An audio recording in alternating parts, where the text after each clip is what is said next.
السلام عليكم ورحمة الله وبركاته. ازيكم عاملين ايه؟ يا رب تكونوا بخير. لو بتشوفوني لأول مرة، انا دعاء حسن، بعمل فيديوهات لوصفات من مطبخي.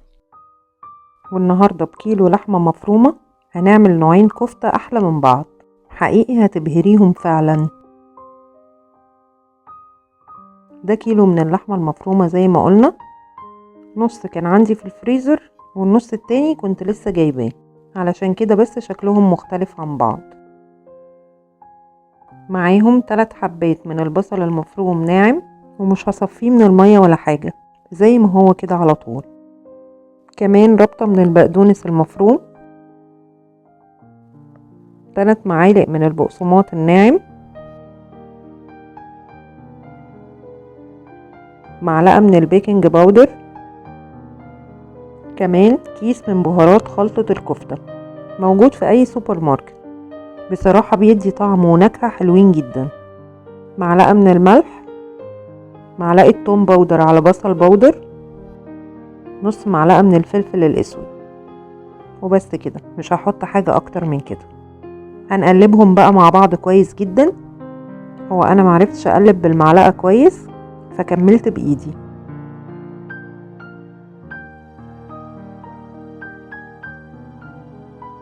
بس كده خلاص، كل المكونات اختلطت مع بعض. هجيب بقى عندي الصينية اللي هشتغل فيها، وابدأ اخد جزء من اللحمة واشكله كده على شكل قارب او نص كورة، اي شكل تحبيه، المهم ان هو يكون مجوف شوية. بصوا شايفين، هو سهل جدا في التشكيل.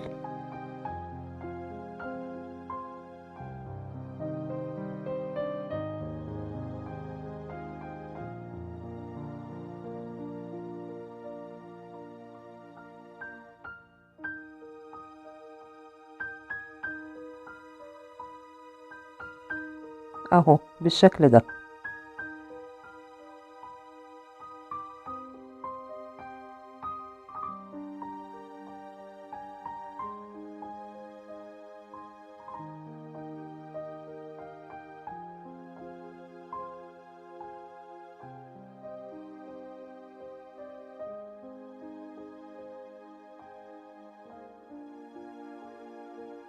خلاص كده انا خلصت. دي بقى بطاطس سلقتها وهرستها وحطيت عليها بس ملح وفلفل. هبدأ احط منها على الكفتة بالشكل ده، واملى التجويف اللي عملناه.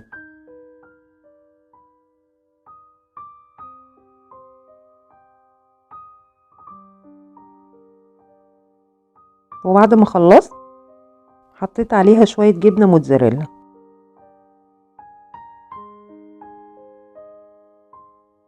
وهدخلها الفرن على درجة حرارة 160 رف أوسط لمدة نص ساعة.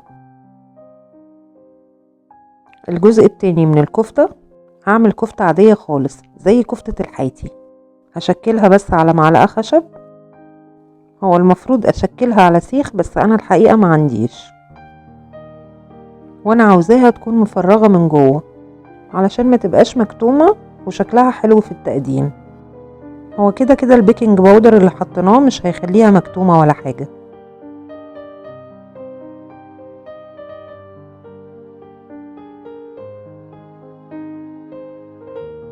وهنا خلاص انا خلصت الصينية، وهدخلها الفرن برضو على درجة حرارة 160 رف اوسط لمدة نص ساعة.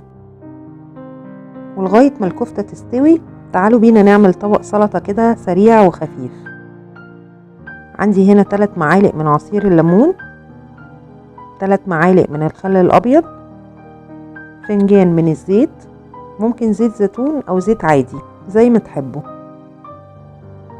نص معلقة صغيرة من الملح، نص معلقة صغيرة من الكمون، معلقة صغيرة من البابريكا، وأقلبهم مع بعض.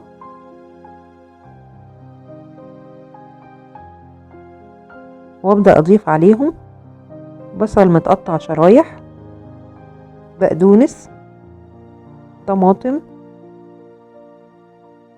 جرجير، وكرفس، وبس كده. أقلبهم مع بعض وأنزلها في طبق التقديم. وهنا شكل الكفتة اللي بالبطاطس اول ما خرجت من الفرن، شكلها تحفة.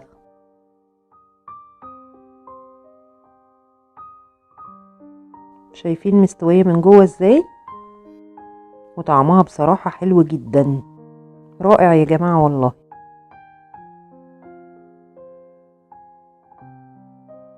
كمان تعالوا نبص على كفتة الحاتي. خلاص كده خلصت.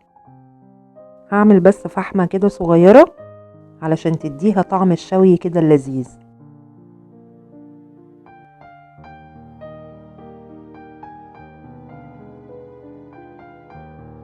شايفين شكلها ومستوية ازاي من جوه؟ حقيقي تجنن.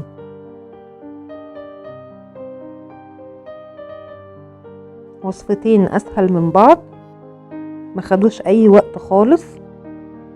جربوهم وقولوا لي رأيكم، وبالهنا والشفا.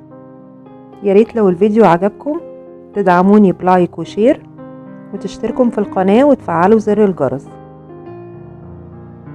واشوفكم في وصفات تانية كتير من المطبخ. دعاء حسن.